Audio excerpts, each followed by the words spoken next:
Ou então, uma boa noite a todas as professoras, a todos os professores que mais uma vez nos honram aqui com sua presença. Como essa aula ficará gravada e poderá ser vista posteriormente, eu registro que hoje é dia 8/6/2021. Ano passado eu brincava, eu falava assim, estamos na pandemia da Covid de 2019. E agora, infelizmente, a gente continua na pandemia da Covid de 2019, esperando que um dia ela finde. Ontem nós tivemos uma aula muito boa, foi nossa aula de abertura, com a juíza e professora Noêmia Porto, em que nós tratamos da temática principal desse ano, que é a questão da mulher, trabalho e sociedade, a questão do papel da mulher em casa, no trabalho, como cidadã, como agente político. Tivemos ótimas reflexões, tivemos participação dos professores, a Adriana trouxe o projeto Mulheres Inspiradoras do Distrito Federal, que agora é política pública na área de educação, nos brindou com poesias muito bonitas, e hoje nós vamos dar prosseguimento ao nosso curso. E hoje nós convidamos um colega muito querido, que é o desembargador Grijalbo Fernandes Coutinho. O desembargador Grijalbo, acredito que vocês saibam, mas para quem eventualmente não sabe, às vezes a gente usa o termo juiz e às vezes usa o termo desembargador, né? Todos são magistrados, todos julgam, mas o juiz é o magistrado de primeira instância e o desembargador é o magistrado de segunda instância, de segundo grau de jurisdição. Assim, numa simplificação, ele julga os recursos, é um magistrado mais experiente, que tende a ser mais antigo na carreira, e essa máxima vale muito para o colega Grijalbo, que é um magistrado muito admirado por nós aqui da 10ª região. Ele foi presidente da nossa associação de magistrados, a Amatra 10, por 2 biênios, antes ocupou cargos associativos e, posteriormente, assim como a juíza Noêmia, ele assumiu com um mandato muito produtivo e muito admirado a presidência da ANAMATRA, que é a Associação Nacional dos Magistrados da Justiça do Trabalho. Não fosse isso, que já seria muito, que já o qualificaria para estar aqui presente, nós convidamos o Grijalbo porque ele vai tratar hoje aqui das mudanças que têm ocorrido no Supremo Tribunal Federal nos últimos anos. E por que nós pedimos ao Grijalbo para que falasse sobre esse assunto? Porque o Grijalbo, ele concluiu recentemente, ano passado, acho que foi ano passado, né, Grijalbo, o seu doutorado na UFMG em Direito Constitucional, tratando exatamente da questão desse papel do Supremo Tribunal Federal, dessa transformação. Ano passado nós tivemos muito, principalmente ano passado, mas não só ano passado, já vem de bons anos.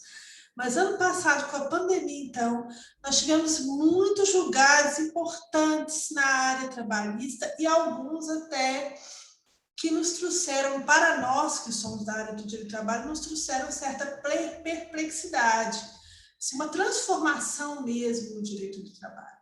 Então, o Grijalbo hoje vai falar sobre isso. Eu tenho certeza que vocês vão gostar muito dele, porque ele é um homem apaixonado pelas ideias, homem apaixonado pela igualdade, pela justiça social, pelo papel do trabalho como transformador de uma sociedade das pessoas.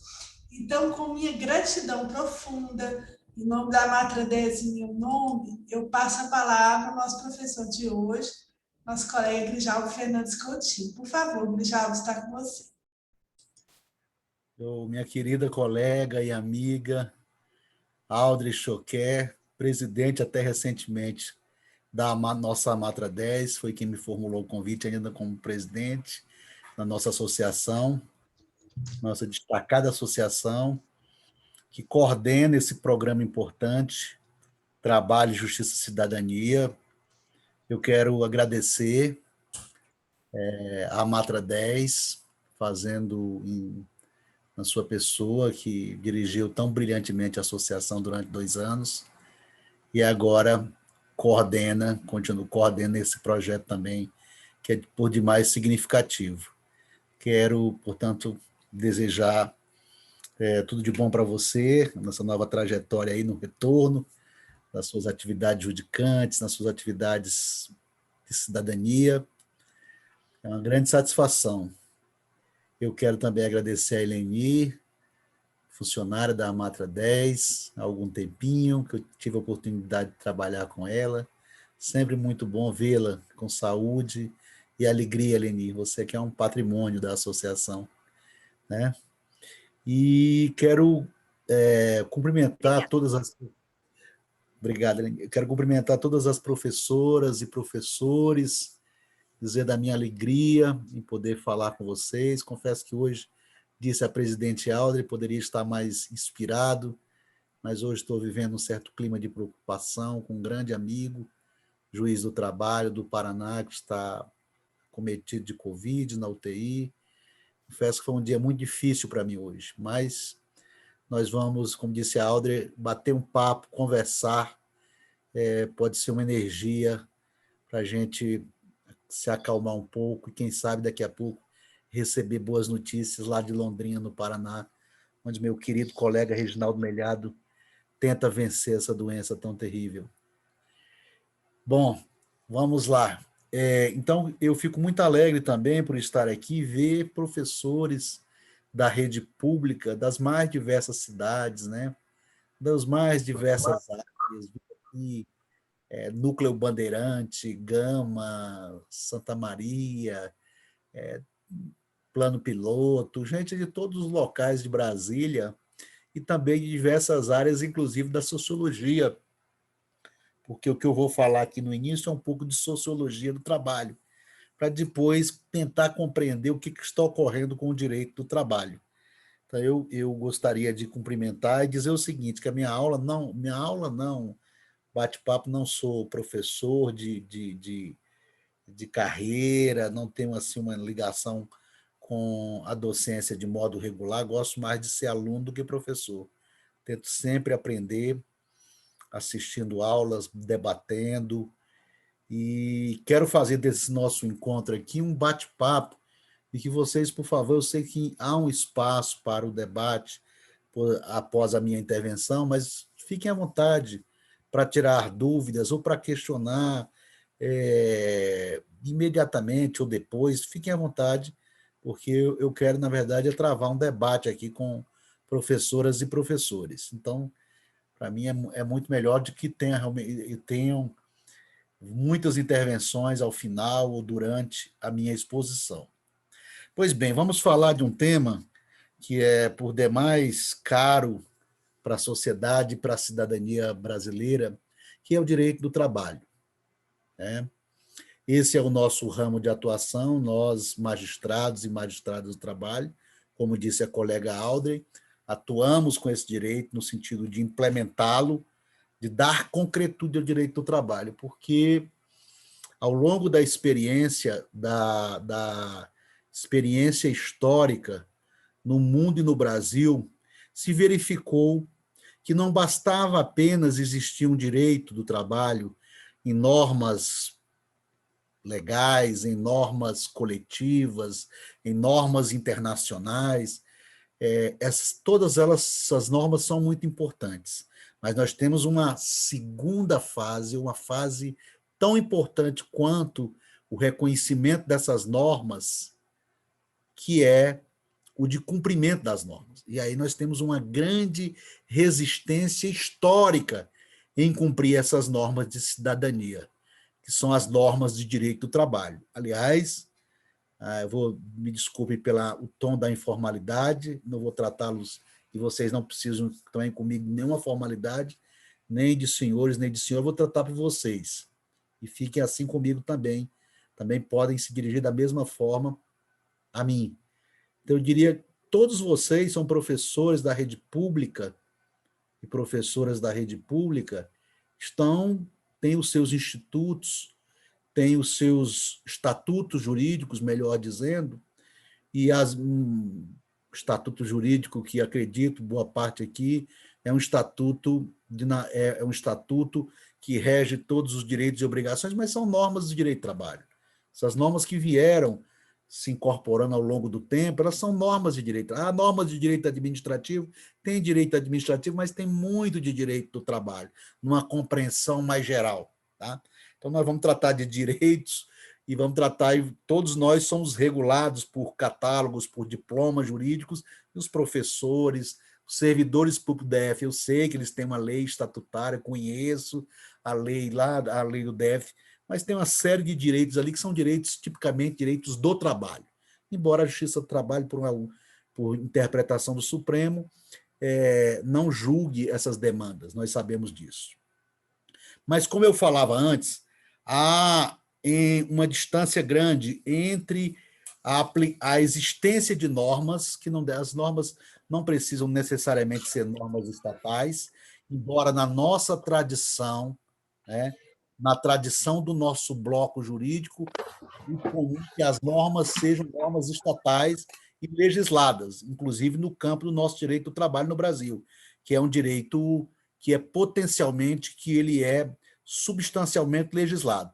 Mas o direito do trabalho não se resume às normas legisladas constitucionais e também às normas legais. Existem outras normas negociadas coletivamente no direito internacional que não estão necessariamente nos nossos diplomas jurídicos. Então, se eu tivesse que resgatar um pouco, para chegar às decisões do Supremo, eu tenho que explicar um pouco por que esse direito, vocês já em história, na sociologia, vocês já viram um pouco do que ocorreu, e todos os direitos do trabalho que foram reconhecidos ao longo das últimas décadas, esses direitos foram conquistados pela classe trabalhadora. Esses direitos foram reconhecidos pelo Estado a partir de pressões exercidas por sindicatos, partidos operários e trabalhadores organizados em várias corporações para reivindicar direitos do trabalho. Tá aí os direitos, aqueles mais elementares, aqueles mais centrais, consistiam em redução de jornada de trabalho, condições dignas contra acidentes, salário, fixação de um padrão salarial, normas de proteção e segurança no trabalho. Porque o direito do trabalho ele é uma expressão própria do sistema capitalista de produção, pela forma em que o trabalho e o capital se relacionam. Porque antes, nos sistemas econômicos que precederam o sistema capitalista de produção, nós não tínhamos exatamente direitos do trabalho. Nós tínhamos relações servis, antes relações escravas, que não se pautavam pelo direito do trabalho. O direito do trabalho surge a partir das contradições gritantes entre exatamente o trabalho e o capital.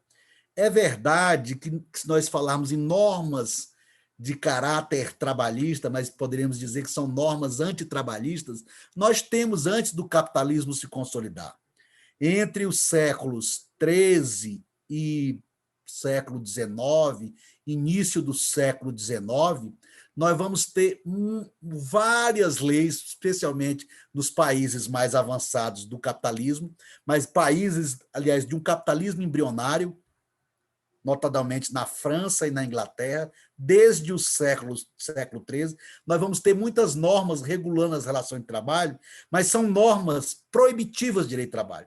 São normas, na verdade, que são criadas pelo Estado para fortalecer uma classe burguesa que emergia, mas que não era ainda consolidada.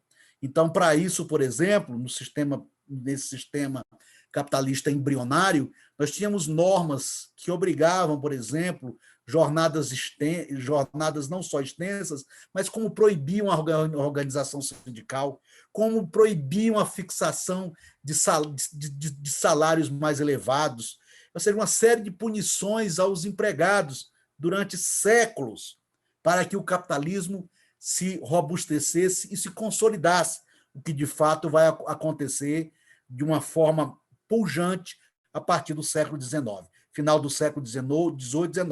Portanto, nós não tínhamos um direito do trabalho. Nós tínhamos aí durante normas que, na verdade, eram normas contra o direito do trabalho, porque tem algo que configura, que caracteriza o direito do trabalho, são essas normas de proteção ao trabalho, dada a desigualdade entre as forças, desigualdades econômicas, desigualdades sociais, é que nós temos as normas de direito do trabalho, elas nascem para compensar essa desigualdade, fixar, portanto, uma distinção jurídica entre empregados e empregadores, entre trabalhadores e capital.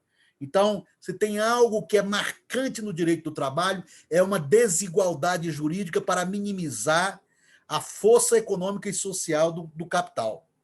É verdade que isso é do ponto de vista doutrinário e não foi concebido a partir das lutas que se desenvolveram pela classe trabalhadora e notadamente na Inglaterra do século XIX, que vai assim para o fronte da briga contra o capital. E é verdade que ali havia reivindicação de jornada mais reduzida, porque, afinal, nós sabemos que esse capitalismo que se consolida em sua fase industrial no século XIX é o capitalismo que tem uma jornada de trabalho de 14 horas, de 16 horas, de crianças morrendo ao pé das máquinas, de mulheres sendo sacrificadas, que produziu riquezas imensas na Inglaterra,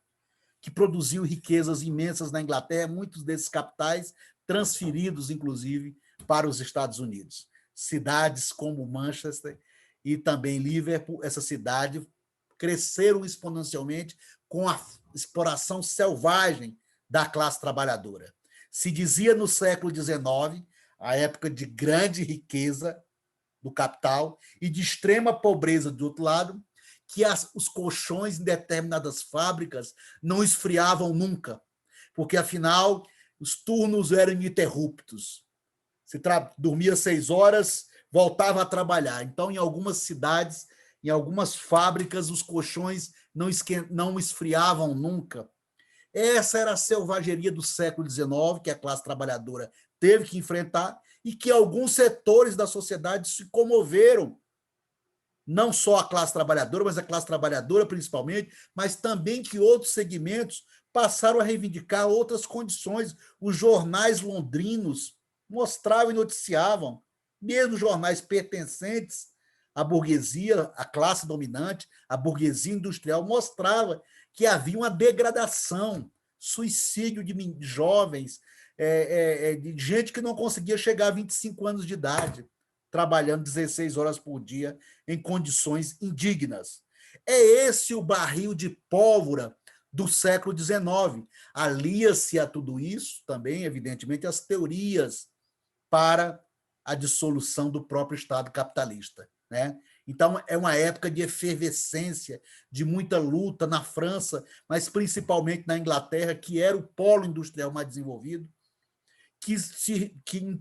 onde as reivindicações consistiam na fixação de jornada de 8 horas, na proibição do trabalho do menor em atividades insalubres, em fixação de salários, reconhecimento de organizações operárias. Então, todos esses havia reivindicação. E alguns grupos, evidentemente, reivindicavam mais do que essas condições dignas de trabalho.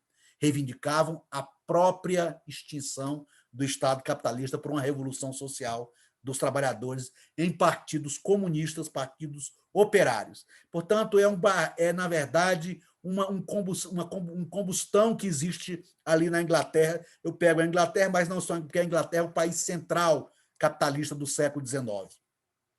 É nesse cenário, portanto, que surgem os primeiros direitos do trabalho, e não aqueles direitos que eram os direitos dos capitalistas dos séculos anteriores. Surgem os primeiros direitos do trabalho a partir de 1845, 1850. Os primeiros direitos não eram direitos nem como conhecemos hoje. Eram direitos restritos, mas que preservavam, que obrigavam, por exemplo, que uma criança só podia trabalhar se o pai fornecesse um atestado que ela estava frequentando a escola tantas horas por dia. Que não permitia o trabalho de criança em minas de carvão, trabalho perigoso, que limitava a jornada da mulher, que limitava... Então, essas normas começaram a existir em alguns setores específicos da indústria inglesa do século XIX e depois se espalharam para os demais diversos, para os mais variados segmentos no século XIX. O problema, e aí por isso que eu vou falar, para chegar ao Supremo, e para chegar ao Supremo eu tenho que fazer esse recorte, um recorte um pouco mais longo, para dizer que essas leis foram criadas, foram reconhecidas pela luta da classe trabalhadora e também por peritos que verificavam as condições indignas, por humanistas que sempre existiram na sociedade, esses humanistas se preocuparam, então essas leis vieram, mas o problema é que essas leis não foram cumpridas. Essas leis foram boicotadas sistematicamente no século XIX. Era o que um grande autor dizia, isso é uma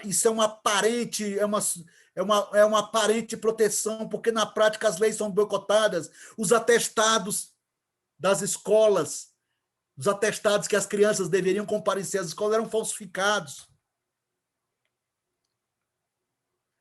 As crianças continuavam em jornadas exaustivas, os trabalhadores e trabalhadoras, então o clima, havia algum cumprimento, havia uma fiscalização do trabalho que não dava conta, que os projetos para criar, estruturar a fiscalização do trabalho eram boicotados, um número de fiscais que não dava conta, como eu disse. Fez-se uma conta, Aldrin, de que se todos os fiscais trabalhassem ininterruptamente, não era possível ter uma visita na fábrica que não fosse no intervalo de 10 anos. E tal como hoje, né, porque também nós temos esse problema no Brasil, inclusive, além da fiscalização não dar conta, nós tínhamos um outro problema, que era também aquele que diz respeito, a lei estabelece um direito e fala que vai ser regulada posteriormente. E a regulação que vinha era uma regulação, muitas vezes, que revogava a lei que lhe deu origem. Na prática, não se cumpria. Mas um elemento central, e eu traço o paralelo com o Supremo, um elemento central para descumprir a legislação protetiva inglesa ela advinha da ação do Poder Judiciário. Eram os juízes de paz da Inglaterra. Esses juízes de paz eram terríveis. Eles eram indicados pelo capital, eles eram indicados pela indústria, só não atuavam naquelas causas próprias, mas atuavam em causa própria. Esses juízes eram aqueles que respaldavam sistematicamente o descumprimento da legislação trabalhista. Eles eram aliados tenazes do grande capital. Eles eram severos com a oitiva de testemunhas, eram duros com as testemunhas, diziam que as testemunhas estavam mentindo, criavam uma série de obstáculos, quando não intimidações, no ato das audiências, das testemunhas, porque eram companheiras de trabalho, os acidentes, as mortes, tudo isso ia sendo jogado para lá e para cá. De vez em quando, aparecia um tribunal que se escandalizava com a ação do juiz de paz, um tribunal de apelação, e cassava a decisão. Isso aqui é a negação da lei, das leis. Mas, durante 50 anos, na verdade, nós tivemos uma legislação de proteção superficial, porque essa legislação era boicotada. Era boicotada, por que ela era boicotada?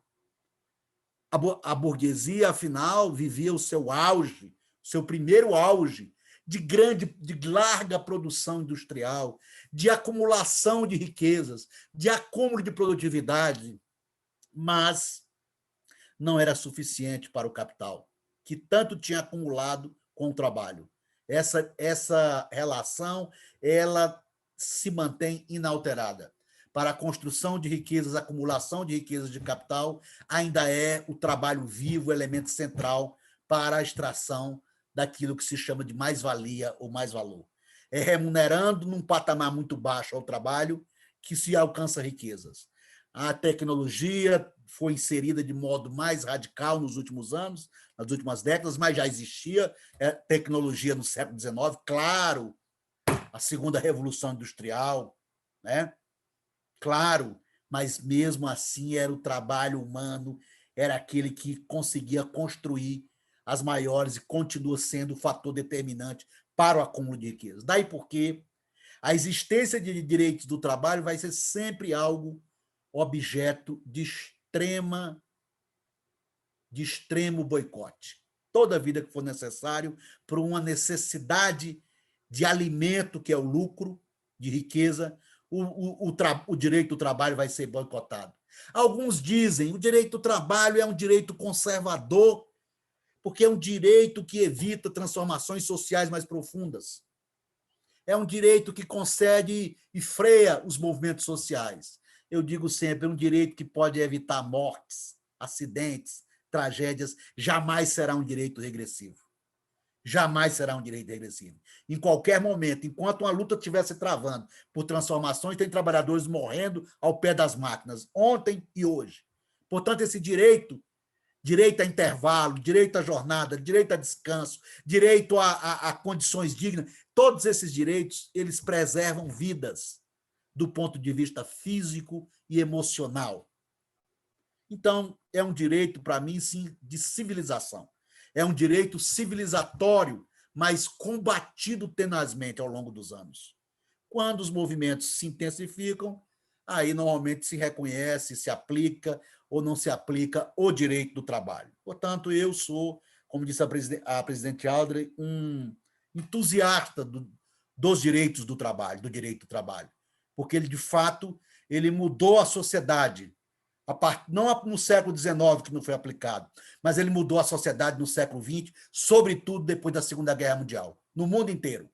Ele foi o direito que conseguiu distribuir cidadania, civilização na relação entre o capital e o trabalho. E aí eu vou passar um pouco, não vou falar o que aconteceu durante as primeiras décadas do século XX, mas apenas para os professores de histórias ressalto, né? E para todos, para todas, de que nós sabemos o que ocorreu no século XX com as duas grandes guerras mundiais, com o Holocausto, com aquilo que resultou. E parte as causas dessas guerras, dessas tragédias, elas estão exatamente também no modelo de Estado liberal, no modelo que nega a possibilidade de direitos sociais, como trabalho, educação, habitação. Nós sabemos do que isso resultou. Na disputa intercapitalista por novos mercados, por ampliação de riquezas, essa disputa gerou, em alguma medida, a Primeira e principalmente a Segunda Guerra Mundial.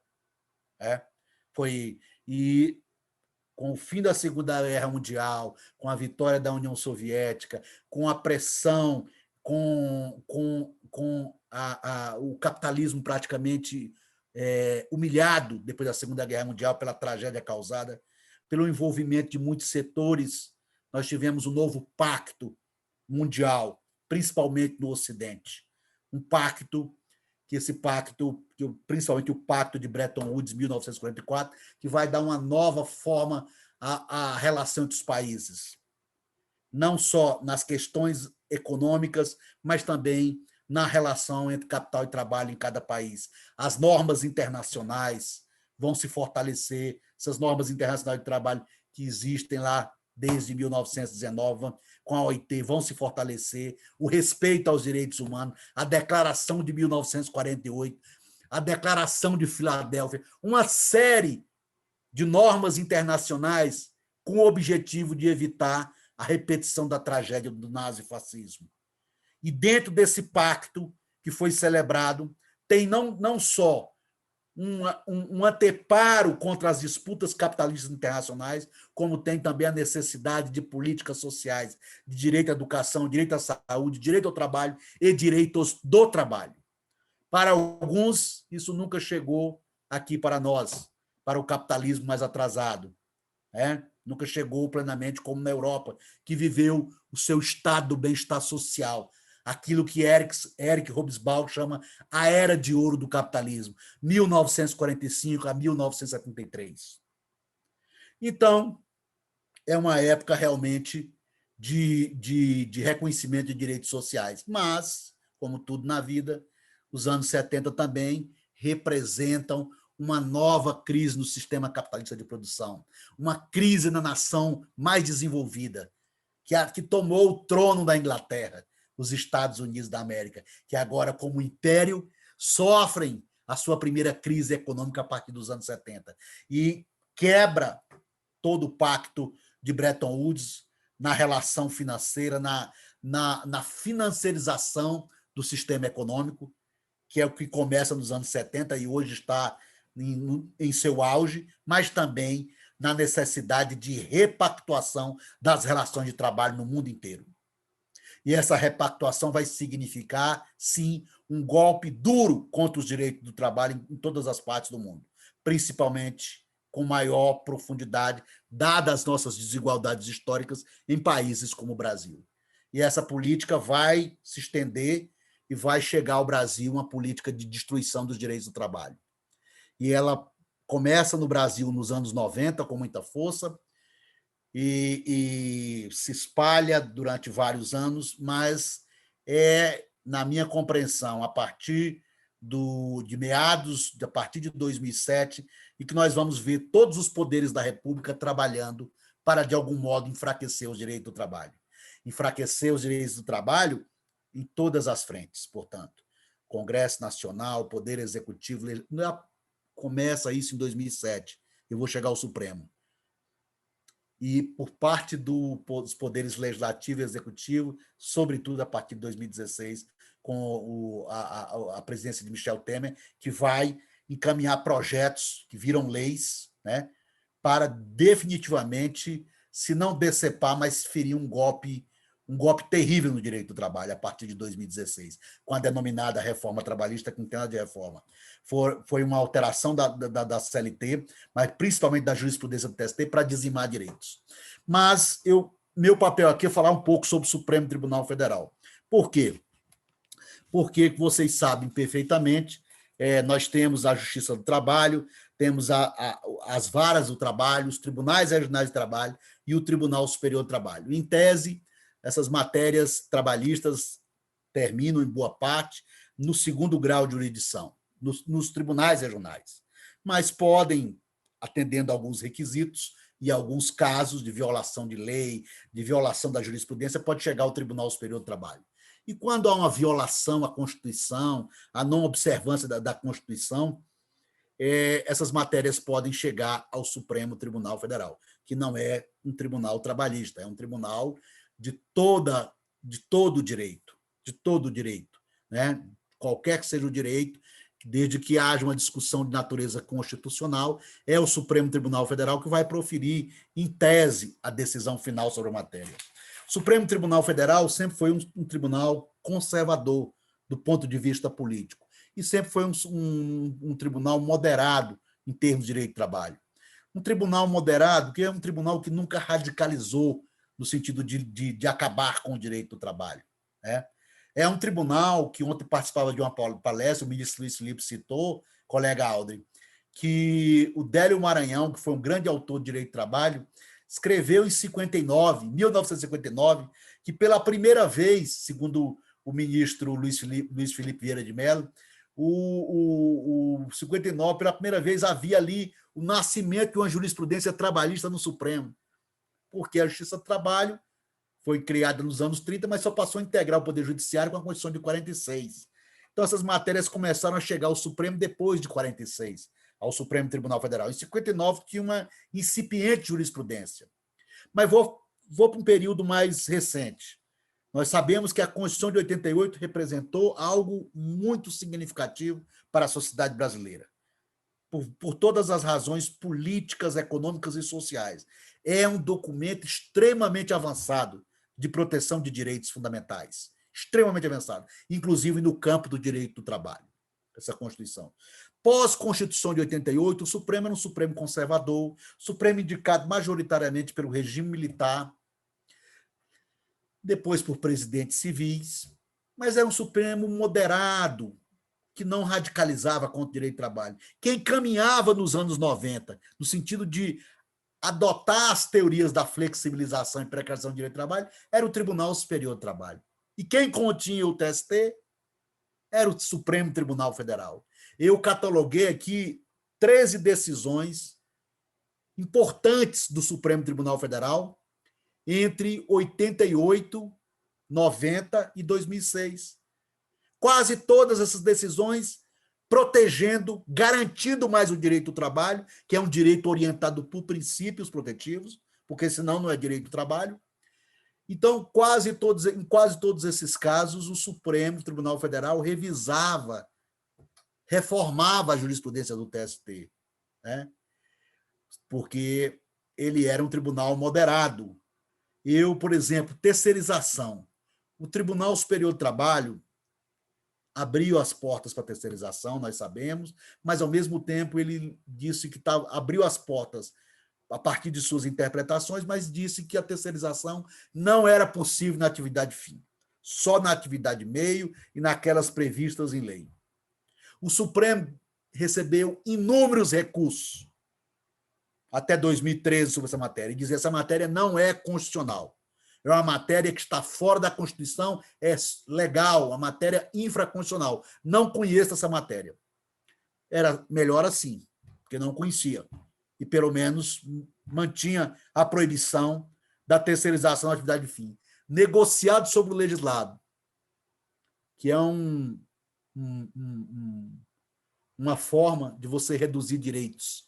Direitos estão previstos em lei, mas coletivamente, num acordo coletivo, na convenção coletiva, vem uma norma e reduz o direito às férias, reduz o adicional de insalubridade, reduz, como acontece aqui, aliás, reiteradamente no DF. Tem visto muitas normas reduzindo o adicional de insalubridade. Então, o direito do trabalho, na minha compreensão, não consagra. O direito do trabalho, inclusive, ele rege-se por um princípio de que não há hierarquia entre as fontes do direito. A norma mais protetiva é a que deve se aplicar. Ou seja, a norma mais favorável ao empregado é que deve se aplicar. Isso é um princípio do direito do trabalho. Mas tem parte da jurisprudência que admite, e o Supremo Tribunal Federal não conhecia essa matéria, menos mal, porque, na maioria das vezes, a jurisprudência trabalhista dos tribunais do trabalho recusavam a prevalência do negociado sobre o legislado.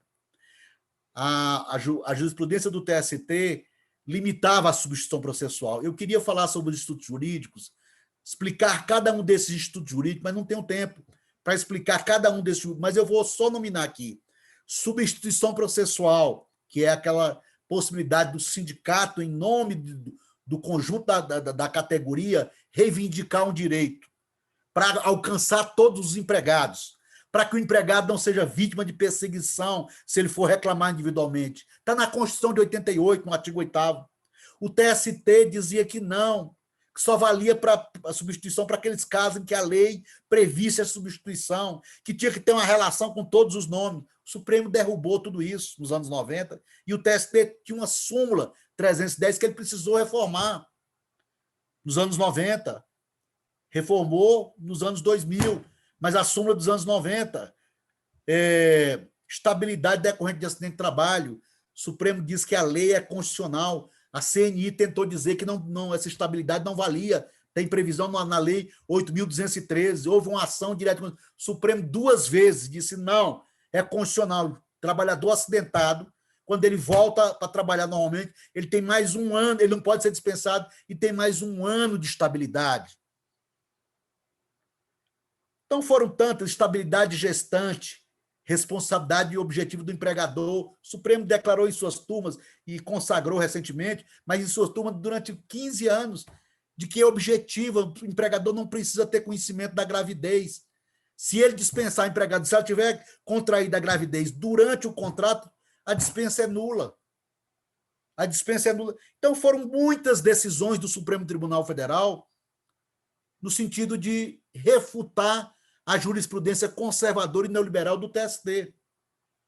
Mas é verdade que esse Supremo também deixou de cumprir várias normas constitucionais, na minha compreensão. Direito de greve, previsto lá para empregados e servidores públicos, foi muito mitigado pelo Supremo Tribunal Federal pós-Constituição de 88. garantia de emprego contra a dispensa arbitrária, está lá na Constituição, no artigo 7º. Também o Supremo não deu cumprimento a essa norma. Então, mas se por um lado é um Supremo que não dá concretude às normas constitucionais importantes, mas é um Supremo, pelo menos, que não volta aos anos 20 do século XX. É um Supremo, pelo menos, que respeita alguns princípios de direito do trabalho. O problema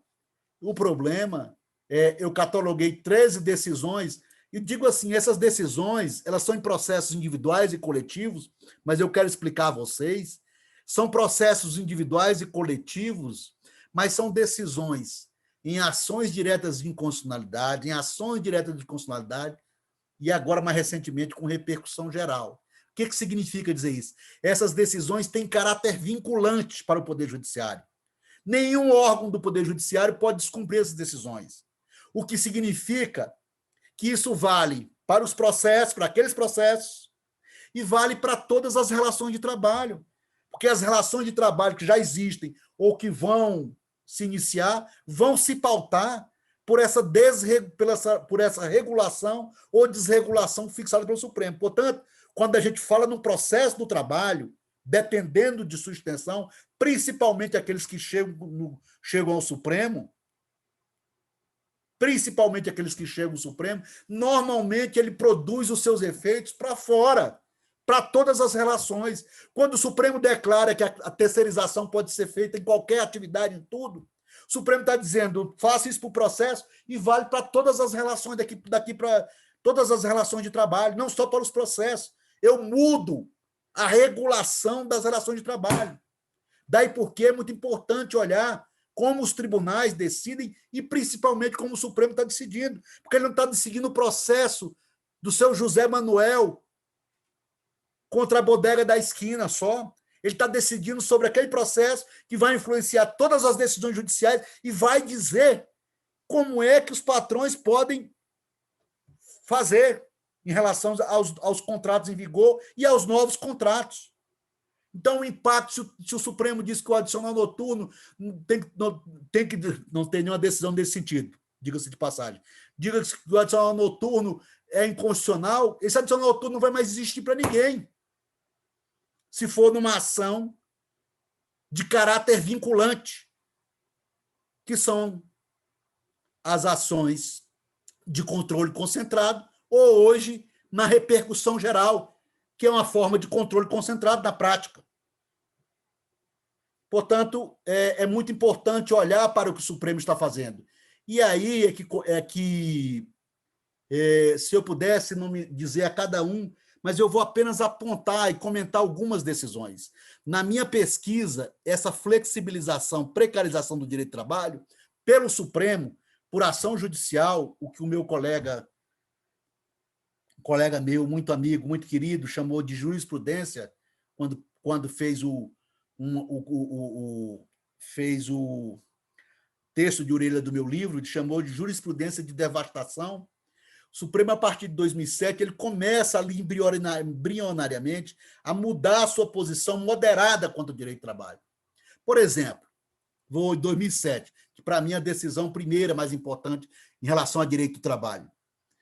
Supremo, temos o direito de greve como direito fundamental, inclusive de servidores públicos, na Constituição da República, que diz que somente compete à classe trabalhadora decidir a forma e como vai realizar as suas greves, sem intervenção do Estado, e que só é proibido na greve os abusos, esses sim não são tolerados pela Constituição. E aí os servidores ficaram sem o direito de greve durante muitos anos, de 88 até 2007.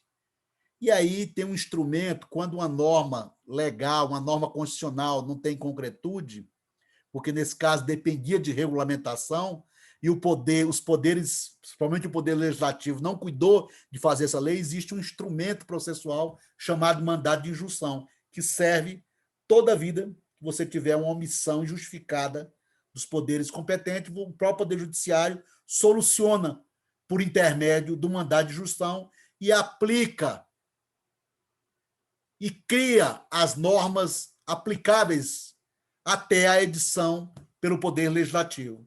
Então, isso aconteceu em 2007. O mandado de injunção foi utilizado para dizer que os servidores públicos tinham direito ao exercício do direito de greve.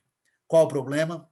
O problema é que se remeteu para aplicação aos servidores da lei de 89, que é a lei da iniciativa privada, dos trabalhadores da iniciativa privada, que é uma lei repleta de inconstitucionalidades, que é uma lei limitadora do exercício do direito de greve, em vários de seus aspectos.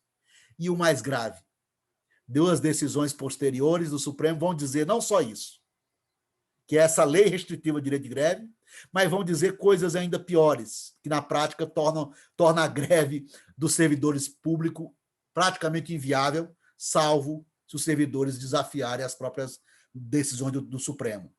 Diz, por exemplo, que no serviço público toda atividade é essencial.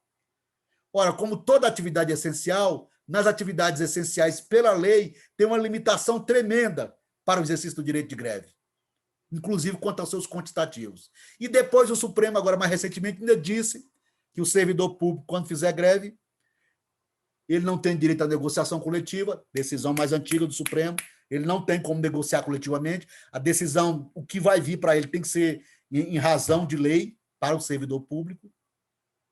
Portanto, ele, quando faz greve, o contrato dele, ele não recebe nenhum salário, salvo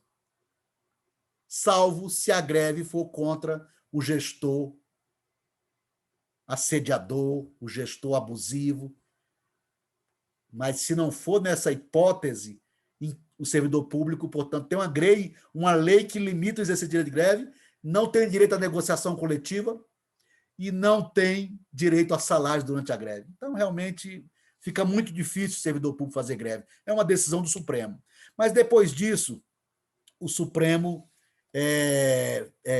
afastou a competência da Justiça do Trabalho para julgar várias matérias, várias matérias, e aí é pena que eu não posso explicar com calma, mas a Justiça do Trabalho é uma justiça especializada e uma justiça com muita afinidade com o direito do trabalho e os seus princípios.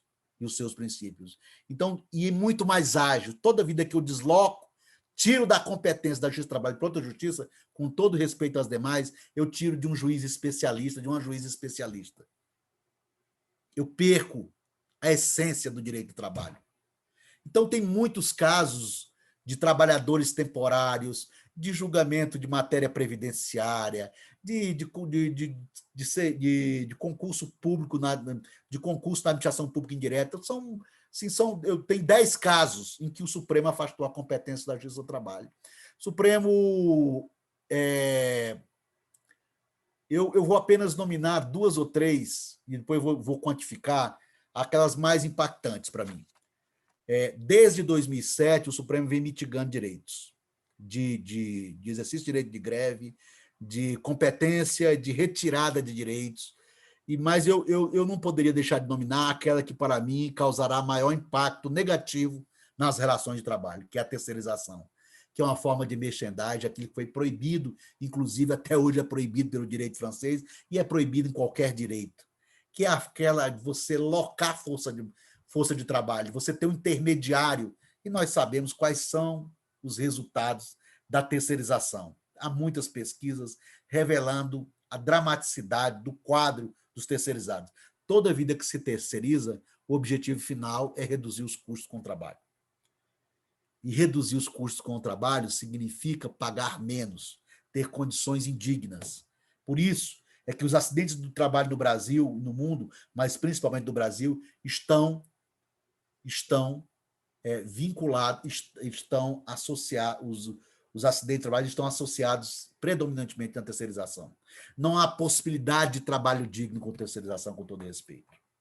Vocês todos convivem com terceirização, e nós convivemos na Justiça do Trabalho e sabemos como a terceirização é selvagem. Os trabalhadores são as maiores vítimas. Os trabalhadores são as maiores vítimas de acidentes, de mortes, de discriminação, a falta de acesso a espaços, remuneração indigna, e tudo isso com um único propósito: reduzir custos com o trabalho. Então, uma equação dramática e terrível. Mas a terceirização ela tem um outro fator que também foi projetado, é aquele de desagregação da classe trabalhadora. Terceirização divide os trabalhadores de um mesmo setor que não se reconhecem como colegas, muitas vezes como inimigos. E essa desagregação ela é um tiro forte, é um ataque forte ao direito do trabalho, porque o direito do trabalho nasceu e se mantém com a luta dos trabalhadores. Não são os juízes, com todo respeito de juízas, que são os garantidores maiores do direito do trabalho, em seu aspecto, em seu espectro mais geral. O direito do trabalho só se mantém se a classe trabalhadora estiver organizada para mantê-lo e para ampliá-lo. A justiça do trabalho cabe da concretude, mas quem mantém, porque é um direito essencialmente social que depende das tensões entre as classes. Por isso, toda a vida que os sindicatos restam enfraquecidos, o direito do trabalho vai junto. E a justiça do trabalho também não vai sobreviver sem sindicatos, como dizia o ministro Luiz Felipe numa palestra que eu participei com ele ontem. Sem sindicatos, a justiça do trabalho e o direito do trabalho não vão existir. Portanto, sei que há muitas críticas aos dirigentes sindicais, isso é uma outra coisa, mas os sindicatos continuam sendo elementos imprescindíveis para a democracia no Brasil, todos os sindicatos. A direção sindical é uma outra história que compete somente aos trabalhadores e trabalhadoras mudar. Então, a terceirização, o Supremo declarou, mudou a sua jurisprudência, fez uma decisão de embargos declaratório na turma para conferir a repercussão geral no plenário, mas foi o Supremo, nessa decisão paradigmática do caso Senibra, o Supremo vinha julgando de acordo com a sua jurisprudência. Essa matéria não é constitucional, não conheço, devolva-se, não conheço. Embargos declaratórios, que é um recurso altamente restrito, na turma, primeira turma, em 2013, 2014, o Supremo disse à turma: opa, tem aqui uma omissão, não analisamos a questão sob o ângulo da liberdade econômica, e aí a turma mudou a sua jurisprudência e pediu repercussão geral no plenário virtual. 2018 culminou com 2 decisões dizendo que pode terceirizar tudo desde sempre, que não há qualquer impeditivo, quando, na verdade, a Constituição não trata da terceirização e o nosso sistema jurídico ele não permite essa intermediação, ao menos quanto à terceirização interna, que é aquela mera cessão de mão de obra. O artigo 3º da CLT define quais são os requisitos da relação de emprego e não prevê essa figura de um terceiro entre as partes. Portanto, o nosso direito regula, sim, diz que não há possibilidade de haver terceirização. Terceirização é, para mim, aquela que mais impactará o direito do trabalho no futuro e as relações de trabalho. Porque todos agora já sabem que podem terceirizar livremente, com consequências graves para a classe trabalhadora. E para o conjunto da classe trabalhadora, diga-se de passagem, não só para os terceirizados de hoje, porque também os empregados das empresas principais vão ser afetados, porque perdem força, porque também esses empregados das empresas principais podem ser os terceirizados de amanhã, em um fio que não tem fim, em uma linha sem fim quanto à terceirização e toda a sua perversidade. Bom, o negociado sobre o legislado é algo que contraria fundamentalmente ao direito do trabalho. O Supremo legitimou recentemente a jornada de 12 por 36, ou seja, uma jornada de 12 horas. Isso é coisa da Revolução Industrial, da primeira Revolução Industrial. Dar um passo gigantesco para trás em relação à jornada de 12 horas por 36, no caso de brigadeiros. Mas, em tese, toda jornada de 12 por 36, mas eu tenho uma folga de 36. O problema não é esse. É que há pesquisas na área médica mostrando que toda vida que uma jornada se estende para além da 8ª hora, ali é que ocorrem os grandes riscos de acidentes. Né? Pois é, o Supremo legitima uma jornada diária de 12 horas, o que é uma jornada do século XIX. Isso é muito grave.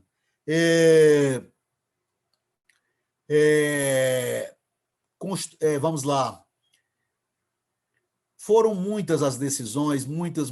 Se eu pudesse nominar todas aqui, me comprometo, se for o caso, disponibilizar, mas foram muitas as decisões, e eu cito uma última decisão que ela é, assim, para mostrar essa determinação do Supremo em mudar o direito do trabalho no Brasil. Aliás, eles criticam muito, a maioria dos ministros dos seus votos criticam duramente o direito do trabalho, falam que ele atrapalha o desenvolvimento econômico, atrapalha as empresas. Para alguns, a Constituição só trata de direito financeiro, não trata de direitos do trabalho. Na prática é isso. Mas nós tivemos uma decisão recente que ela é assim a mais inusitada. Já fizemos muitos debates sobre essa, né, presidente Aldrin? Que é sobre juros e correção monetária. Nós temos lei que estipula, que estabelece como é que os créditos trabalhistas são corrigidos, né? Correção monetária desde a exigibilidade da parcela, ou seja, você não pagou o 13º no ano de 2020, ali, desde aquela época, começa a correr a correção monetária. No dia que você ajuiza a ação, você tem a correção monetária e os juros de mora, que são coisas distintas. A correção monetária, ela serve para manter o poder aquisitivo da moeda. Os juros de mora, ao contrário, servem para remunerar aquele capital seu. Se você tivesse com aquele capital nas mãos, você não só teria a valorização, mas você poderia investir. Isso é coisa própria do capitalismo. É uma figura própria do sistema capitalista, do sistema financeiro, que fala de juros. É próprio do sistema capitalista, criado para tudo. Ou seja, você tem um crédito trabalhista, está lá. Então, você não pode dispor desse valor durante aquele período que você ajuizou a ação. Se você, ao final, ganhar, então você tem direito a remunerar o seu capital, juros de mora. Pois bem, aí se discutia, nos últimos anos, qual era a taxa aplicável para os juros de mora. Se era a TR, que foi zerada nos últimos anos, ou se era o IPCAE, que dá cerca de 4, alguma coisa por cento ao ano. Essa era a grande discussão, e o Supremo tinha decidido que, no caso da Fazenda Pública, no caso da Fazenda Pública, se aplicava o IPCAE, que é um índice mais vantajoso, porque a TR, na verdade, não remunerava nada. Era uma ficção. Não tinha correção do poder da moeda de compra. Era isso. Aí o Supremo decidiu que era o IPCAE contra a Fazenda Pública. Na Justiça do Trabalho, o TST rapidamente conduziu-se da mesma forma, né? Aplicou o IPCAE para os créditos trabalhistas. Aí veio essa reforma trabalhista, que não é reforma trabalhista, é uma contra-reforma. Veio essa reforma trabalhista que é feita sob encomenda, com mais de 100 alterações da CLT e novidades, todas elas indistintamente na Lei 3.407 de 2017, patrocinada por Temer, pelas entidades empresariais, todas elas acabando com direitos, ou previstos na CLT e principalmente na jurisprudência do TST. Sim, se você vai pegando, são mais de 100 alterações. Não tem uma para beneficiar o empregado. Não tem uma. Todas para tirar. Todas. E, no conjunto dessa reforma trabalhista de 2017, veio dizendo o seguinte, é TR. Já que a Justiça do Trabalho está dizendo que é TR, e o Supremo decidiu, em uma turma sua, por maioria, que é IPCAE, aí veio a lei expressamente dizendo que era TR. Uma nova discussão no Supremo Tribunal Federal, no plenário. E o que fez o Supremo Tribunal Federal, agora no ano de 2020? O Supremo Tribunal Federal, assim, surpreendentemente, contra os limites da LIDE, que existem limites em qualquer processo, inclusive naqueles do Supremo, inclusive nos processos de natureza objetiva, que são os de controle concentrado, o Supremo disse o seguinte, tudo bem, o relator falou, eu acho que é ITR, mas com a maioria que já falou que é IPCAE, é IPCAE. Mas é IPCAE só até o momento do ajuizamento da ação. Depois do ajuizamento da ação, não tem mais IPCAE, tem uma coisa chamada Selic, que para ele tem juros de mora e tem, ao mesmo tempo, correção monetária. O que isso significou na prática? Se não bastasse o julgamento fora dos limites da LIDE, isso causou um prejuízo imenso a todos os processos em andamento e a todos os processos futuros. Você juntava o IPCAE com a TR, o IPCAE com os juros de mora, isso daria, porque os juros de mora está previsto na lei, é de 1% ao mês. Isso daria em torno de 16% a 17% ao ano de correção. Com a decisão do Supremo em caráter retroativo, afetando todas as decisões e para os novos processos, Isso vai corresponder hoje a 2,3%. Um prejuízo de 14, 15% ao ano na correção do débito. Eu fiz um cálculo que um processo trabalhista demora, com base nas estatísticas do TST, quando ele vai até a execução, 7 anos e 3 meses. Eu fiz uma estimativa, um cálculo do processo, um processo que dava 82 mil, ele foi corrigido para 96 mil, com essa aplicação da decisão do Supremo. Se fosse com base nas decisões do TST e na lei, isso daria 230 mil reais. Então, é assim uma coisa sem precedentes de que o empregado vai ajuizar a ação, no dia que ele ajuizar a ação, ele sabe que ele não tem mais nada ali de juros e correção. Não tem juros, nem tem correção monetária, porque essa Selic é uma taxa de mercado para o futuro. Se fixa com base em critérios só de tentar regular um pouco o mercado financeiro. Mas não tem correção monetária, nem tem juros de mora. Então, assim, uma coisa que já teve, eu não tenho esse estudo, na minha avaliação vai ser assim, 30 bilhões que os trabalhadores recebem por ano pela Justiça do Trabalho. Valores disponibilizados, 30 bilhões. Para mim, isso vai reduzir para 15 bilhões. Mas já teve uma entidade do mercado financeiro que fez uma avaliação que o impacto sobre os processos em andamento é o impacto de 600 bilhões de lucro. 600 bilhões de reais de lucro. Outro dia um colega citou, mais de uma vez, eu vou pedir esse estudo, 600 bilhões de reais de lucro em todos os processos que o capital vai deixar de pagar para os trabalhadores. Então, o Supremo estava discutindo, alguém foi lá pedir ao Supremo um café da manhã reforçado previsto em lei. O Supremo tirou o café da manhã e tirou o almoço e o jantar na decisão. Se eu pudesse fazer a comparação. Deixou migalhas. Alguém foi à justiça pedindo, eu quero o café da manhã reforçado previsto em lei. O Supremo, tá bom, você vai ter um café reforçado durante 1 mês, 2. A partir daqui, você não tem nem café da manhã, nem almoço, nem jantar. Mas eu não estava discutindo almoço nem jantar, mas a partir de agora não tem mais. Nem almoço, nem jantar. Você vai receber, ao invés de 17%, 18% ao ano, retroativamente, toda vida que você entrar na justiça, você vai ter direito a 2, alguma coisa por cento, que pode ser 0, inclusive, daqui a pouco. Então, nós estamos diante de algo profundamente preocupante, dessa tendência do Supremo Tribunal Federal. A minha crítica é acadêmica, e eu tenho esse direito a fazer, inclusive pela Constituição, pela lei, pela LOMAN. A minha crítica é acadêmica. Nós estamos diante de um Supremo que verdadeiramente tem a classe trabalhadora como inimiga, o direito do trabalho como inimigo. Isso influenciou a reforma trabalhista de 2017.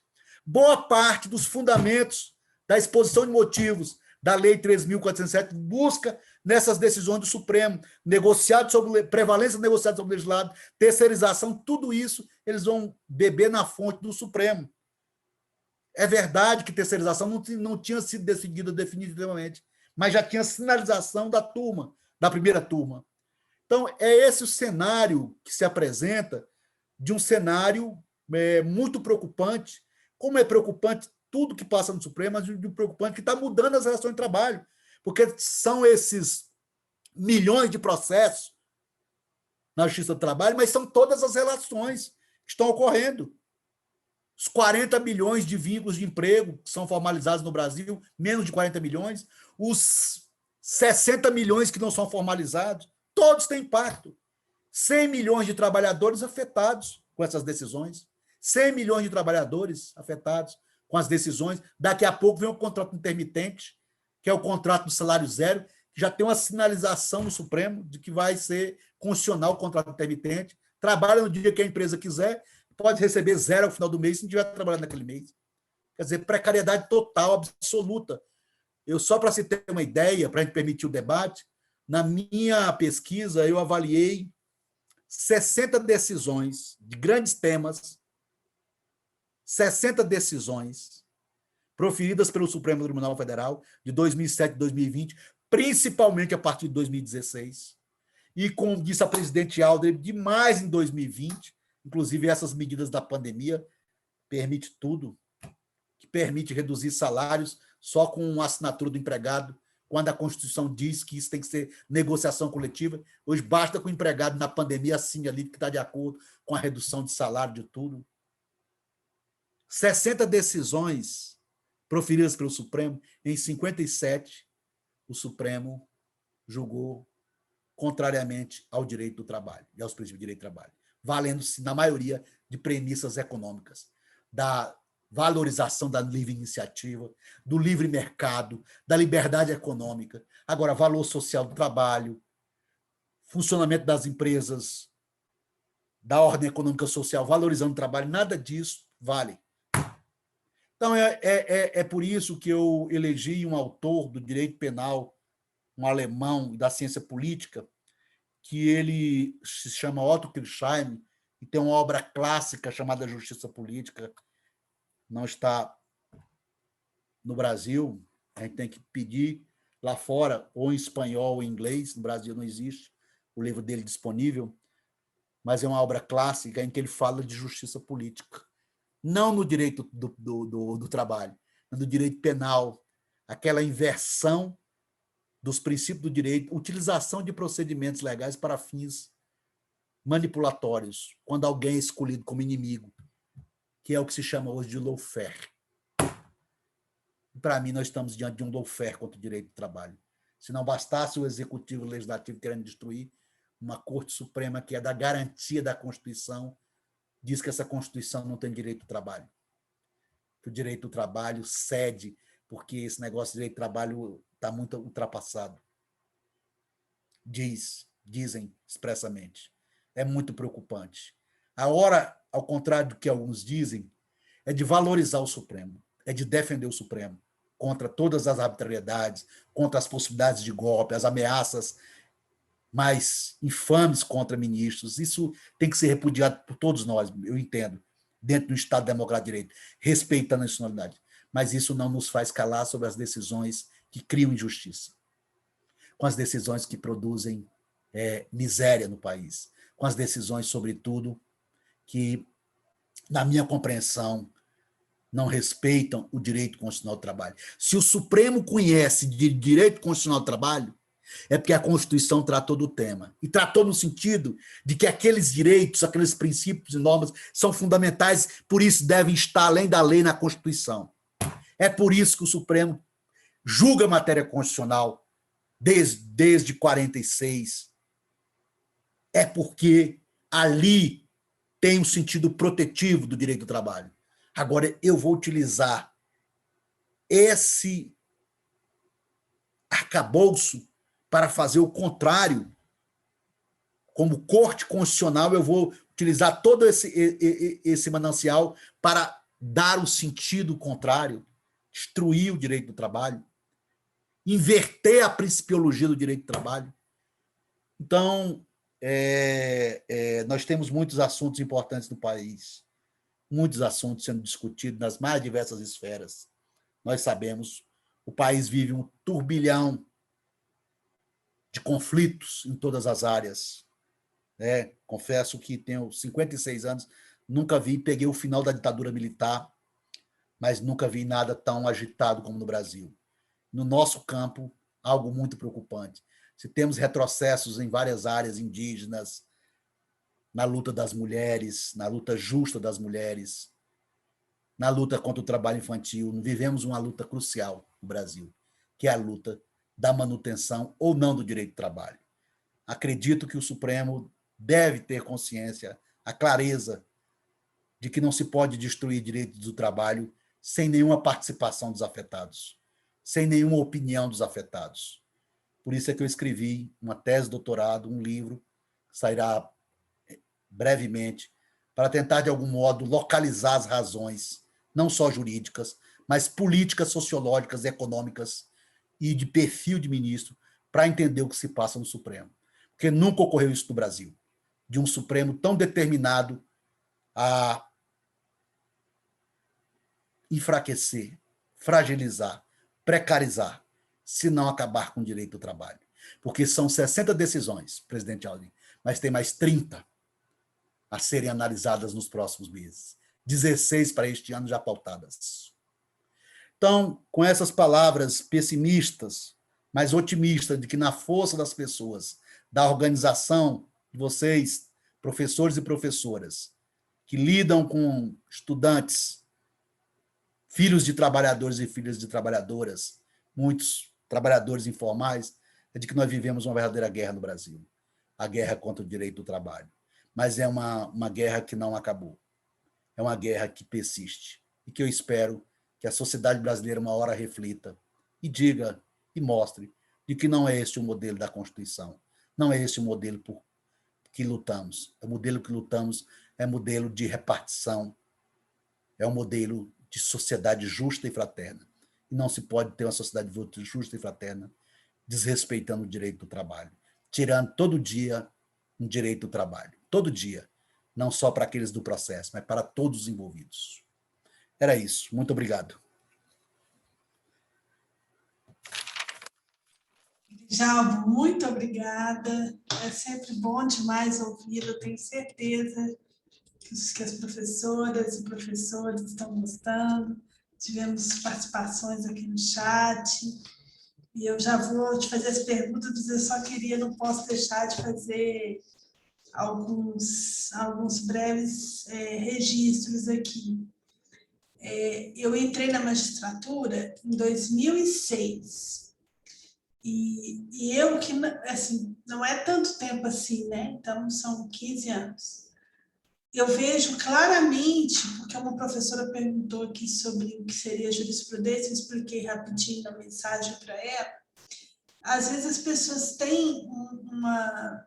É claro que as decisões judiciais e os juízes de primeira instância, primeiro grau, que a gente chama, segundo grau, tem poder, claro que tem, e tem que exercer o seu papel. Mas cada vez mais nós somos limitados, né? Então, quando eu entrei na magistratura, a gente tinha, como o Grijalvo falou, as decisões, o controle concentrado de funcionalidade, e há pouco tempo tinha sido aprovada a súmula vinculante, que era um grande temor que nós tínhamos. E, curiosamente, a súmula vinculante nem se tornou o nosso maior temor. Aí, depois disso, com a aprovação que veio, que foi a criação da reclamação, começou-se a existir um atalho para chegar no STF para reclamar das decisões judiciais do juiz. Aí depois veio esse Instituto da Repercussão Geral, que foi esse instituto que, mesmo num processo que não era esse processo desse chama de controle concentrado, o Supremo Tribunal Federal dava decisões de caráter que se aplicavam a todos. E aí depois veio com o Código de 2015, o CPC, a questão do precedente judicial. Então, é uma coisa até engraçada, porque o curso de Direito está virando cada vez mais um curso de decisões, de análise de decisões do Supremo, do STJ, enfim, porque a gente está... É uma fixação pela centralização, é uma coisa muito engraçada. Tudo tem que ser centralizado, unificado, padronizado, harmonizado. Por quê? Né? Porque como que um investidor vai investir se no estado é de um jeito, no estado é do outro? Mas engraçado, lá nos Estados Unidos não é assim, né? E lá não tem tanto investimento, né? Rapidinho falando aqui, eu não posso deixar de falar, eu sei que é um Grijalvo com o professor, mas eu tenho que falar, também vou pegar a minha história. Quando eu vim para cá em 2006, eu vim de Belo Horizonte. Belo Horizonte é uma cidade, eu acho que eu posso falar assim, é uma cidade mais pobre do que Brasília, é uma cidade mais complexa, apesar de ser uma cidade do coração, né?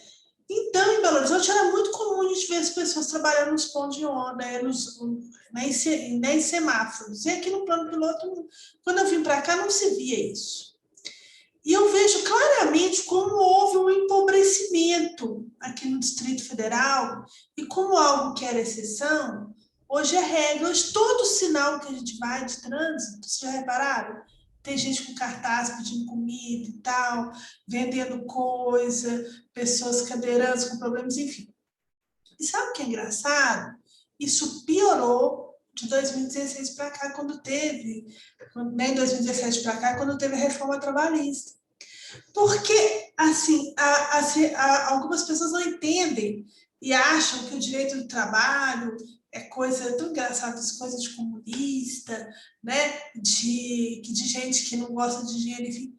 O direito do trabalho é necessário para você ter um mercado de consumo minimamente aquecido.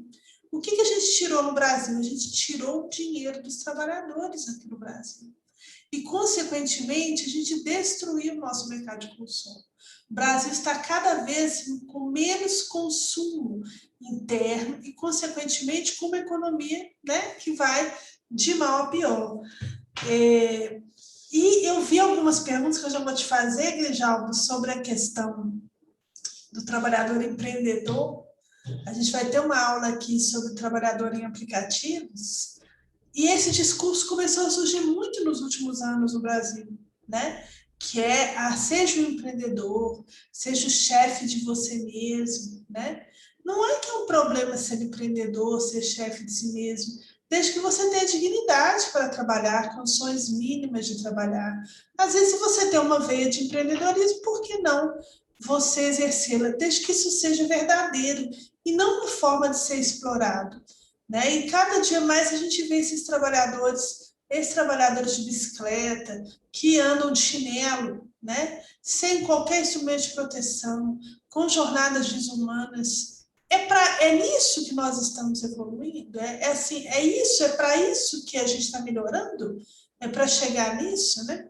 Mas, enfim, feitas essas minhas divagações, eu tenho algumas perguntas aqui. Primeiro, Grijalva, a pergunta da professora Aldaíris. A professora Aldaíris é nossa parceirona aqui. Professora, dá um oi para o Grijalva te ver. Ela é nossa super parceira da aula de Samambaia, já fui com ela lá. Boa noite. Boa noite, meus colegas. Boa noite, doutora. Tudo né, bom? Professor Grijalvo, tudo bem? Adorei essa aula. Nossa, que riqueza, obrigada. que honra, né? A gente está na casa da gente assistindo essa aula. É uma riqueza, né? Muito obrigada, viu, professor? Obrigada demais. Então, Grijalva, você porta-voz aqui da professora Daides, ela falou assim, aula formidável, professor Grijalva, que riqueza de oportunidade de ouvir. Eu, enquanto professora de ensino médio para estudantes de terceiro ano e para estudantes EJA, oitava série, noturno, o que posso fazer para diminuir a exploração a que alguns dos meus alunos são expostos, com longas horas de trabalho, na entrega de alimentos em bicicleta, com direitos trabalhistas tão distantes? Olha o pepino, Grijalva, está com você. Professora Aldaíris, satisfação em ouvi-la, ter a sua atenção, e depois do que a colega Audrey falou, de seu engajamento nesse projeto tão importante que é de discutir e, ao mesmo tempo, distribuir cidadania. Fico imensamente feliz, a honra é minha, pode ter certeza disso, não é a primeira vez que eu falo no TJC, já falei aqui, não para o sistema telepresencial, a primeira vez por conta da pandemia, mas é uma satisfação. Mas vamos lá, a colega Audrey já falou o que acontece com os trabalhadores por aplicativo, dessa superexploração. Eu acho que as ações individuais são sempre muito importantes, mas se eu disser para a senhora que uma ação individual nesse campo vai resolver, os seus jovens alunos têm a necessidade de trabalhar e se submetem, como nós sabemos, no Brasil e no mundo, a uma extrema precarização, que é esse trabalho, a forma de trabalho que não reconhece nenhum tipo de relação, que não concede nenhum direito a essas pessoas. Evidentemente que eu tenho certeza que a grande maioria sempre começa empolgada por conseguir um trabalho. E algum tempo depois, naturalmente os jovens são críticos, descobrem que são objeto de uma exploração tremenda, de que precisam trabalhar diuturnamente para receber valores insuficientes e sem nenhuma proteção social, o que é muito preocupante. Sem nenhuma proteção social. Então, eu vejo que a solução passa necessariamente por uma discussão da sociedade. A organização, por exemplo, esses trabalhadores de aplicativos começaram a se organizar, já há lideranças entre eles, já há movimentos, já houve greve no Brasil e no mundo, um dia que eles não trabalharam. Então, eu acho que essas ações são as principais, porque hoje o que eles deveriam reivindicar ou individualmente, era o reconhecimento do vínculo de emprego. Mas nós sabemos que o sistema, nesse contato com o aplicativo, eles não têm, se tentarem, dependendo da ousadia, eles são, como eu já vi em alguns processos, eles são simplesmente retirados do aplicativo. Então, assim, não passa por nesse caso, para mim, não passa por uma ação individual. Passa, sim, pelo engajamento na busca da criação de sindicato, na organização deles, na exigência ao parlamento, à sociedade, porque no Brasil, os níveis, já há estudos mostrando o grau de exploração, os acidentes, as tragédias. Algumas fotos são assim, muito esclarecedoras, né, do que ocorre com os acidentes. Todos nós já vimos, acho que já vimos, aqueles acidentes em que o empregado está acidentado entregando uma pizza, numa bicicleta ou numa moto, cai e liga para a empresa falando que sofreu um acidente, e a empresa pergunta para ele se a pizza está boa, dá para entregar ao cliente. É a primeira pergunta que a empresa faz. Então, isso é de uma selvageria, isso é retornar à selvageria do século XIX. É impressionante. Então, eu não, assim, todos eles, a solução que eu apresento é que procurem trabalho digno, porque isso definitivamente não é um trabalho digno. Não é um trabalho digno. Eles não têm como individualmente se rebelar, não conseguem. Ou eles se organizam coletivamente e pressionam os poderes da República para regular, porque, aliás, vários países já reconheceram o direito que esses trabalhadores têm de ter uma relação protegida, uma relação socialmente protegida. E várias partes do Poder Judiciário, no mundo também já fizeram a mesma coisa. Tanto os poderes legislativo e judiciário, em alguns países, têm dito que esses aplicativos precisam ser regulados, que essa relação de trabalho precisa ser regulada e protegida. Então, eu tenho a esperança, professor Odaíris, de que esse quadro, uma hora, se inverta, que ocorra uma mudança significativa nesse tipo de relação, o que, consequentemente, isso vai determinar, uma hora que houver reconhecimento de direitos, as relações vão ser mais respeitosas, que esse trabalho ele é utilizado de forma tão selvagem, e é por isso que ele é crescente, porque ele não tem custo, ele é excelente para o dono do negócio, para o aplicativo, para o comércio e até para o consumidor, que não se preocupa com isso. Todos, de alguma forma, têm as suas demandas atendidas sem nenhuma preocupação social. Mas, por outro lado, tem milhares e milhões de trabalhadores sofrendo, que quando são vítimas de um acidente não tem quem proteja, que não tem férias, não tem 13º, não tem proteção nenhuma previdenciária, nada. Mas eu tenho a impressão que isso vai vir de lá para cá. Como o mundo está se mobilizando em torno desse assunto, com muitas regulações, acredito não, mas tenho assim, a esperança, não olha que eu não sou otimista, ao contrário, de que esses ventos vão chegar ao Brasil uma hora. Vão chegar. E de que uma hora a gente vai ter uma regulação. Então, eu diria para a senhora que eu não tenho eles não têm, assim, individualmente, não vejo solução individual. A solução passa pela organização coletiva de todos eles e, ao mesmo tempo, esses movimentos de reivindicação em Câmara dos Deputados, Senado, em paralisações, em criação de sindicatos. E é isso que vai mudar. E os ventos que sopram lá de fora, porque uma hora esses aplicativos são quase todos eles, né, pertencentes às grandes nações capitalistas. Obrigada, Michel. Olha, eu vou dar uma corridinha, porque o nosso tempo a gente já está chegando ao nosso final. A Suzy está aí, gente? Suzy Francis? Dá um alô para a gente, Suzy. A gente brinca, que parece sessão, né? Se manifeste.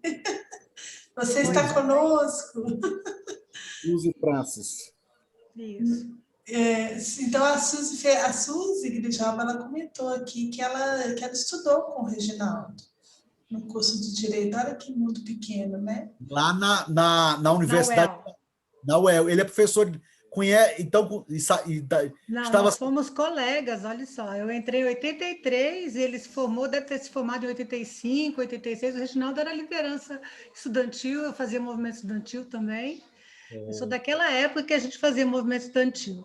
Então, foram alguns anos juntos. E Ficou sabendo, estava sabendo já do estado dele? Não, eu fiquei sabendo agora que o senhor falou. Não, até liguei para Londrina para falar com as minhas amigas, para saber como é que ele está, mas não tive notícia, não. Agora Ele está no hospital... Universitário? Não, Ou não. evangélico? Evangélico. Eu só tenho uma cidade pequena. Londrina é uma cidade pequena, apesar de tudo, então são os grandes hospitais, o hospital universitário e o hospital evangélico. Então, se não um ou outro, né? Falei para a colega Áudria que ele é o meu maior ídolo na magistratura do trabalho. Reginaldo sempre foi ídolo, sempre foi uma grande liderança. Então, assim, tem uma história muito... Deus abençoe, que saia dessa, passando por um momento difícil. A senhora acreditar, tudo que a senhora puder trazer para ele de energia, que ele está num momento muito difícil da vida dele, lutando contra essa doença. Eu já passei pelo Covid também, e é muito difícil, muito difícil. O quadro dele piorou de ontem para hoje. Mas vamos torcer. Vamos torcer e orar, né? Bom, a Suzy fez um comentário, ela fez uma pergunta, eu acho que já está um pouco relacionada com aquela anterior pergunta, eu vou fazê-la junto com a do Raoni, eu vou pedir o Raoni, se tiver aí com a câmera aberta, para aparecer, dar um alô. Tá aí, Raoni? Raoni Neto. Boa noite. Tudo bem? Como vai? Tudo bom? Prazer.